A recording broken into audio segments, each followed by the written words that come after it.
Connor Hughes here with Brian Burns. Brian, what is your process for moving past a game like the opener to turn your attention to week two?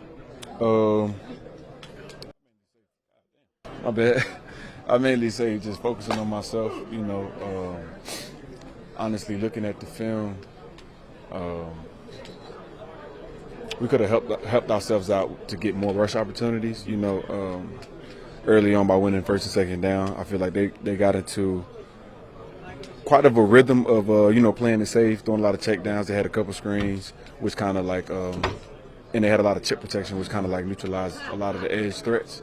So I just focused on, looking at those one-on-one reps that I did have and trying to benefit off of those. Turning attention to Washington, I know he's only played one game, but what have you seen on film and even go back to the preseason from Jayden? Super athletic, fast as all get out. I'm not really too sure as far as like his processing or anything like that. I feel like they're keeping the game pretty simple, just off the first game. I feel like they kept it pretty simple for him as far as like a lot of quick reads, a lot of screens, quick pass, RPOs. They playing to his strengths. They had a couple QB runs in there, and then he had a lot of scrambling yards.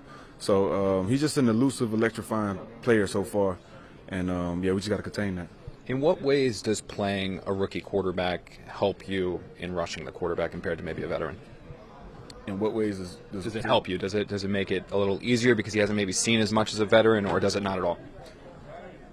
It helps just because of the experience. Like you just said, he hasn't seen as much. He hasn't seen like the disguise. He hasn't felt, a lot of rush in this league. So it does help in a sense just from an experience standpoint. And last one for you, Brian, is that he rushed 16 times, 88 yards. Mm-hmm. How does playing – you want to be aggressive. You want to attack the quarterback. But how do you have to balance that aggression with also playing a quarterback that's going to throw a run? I mean, how does that make it challenging on you? You got to keep eyes on him, and you got to be disciplined in your rush lanes. You can't get too wild. You can take your shots, but they have to be calculated. You can't get too wild in your rush lanes because he will make you pay. And it's similar to rushing Kyler Murray, Lamar Jackson, guys of that nature, because they can really hurt you with their feet. Thanks so much, Brian. No problem. Appreciate you.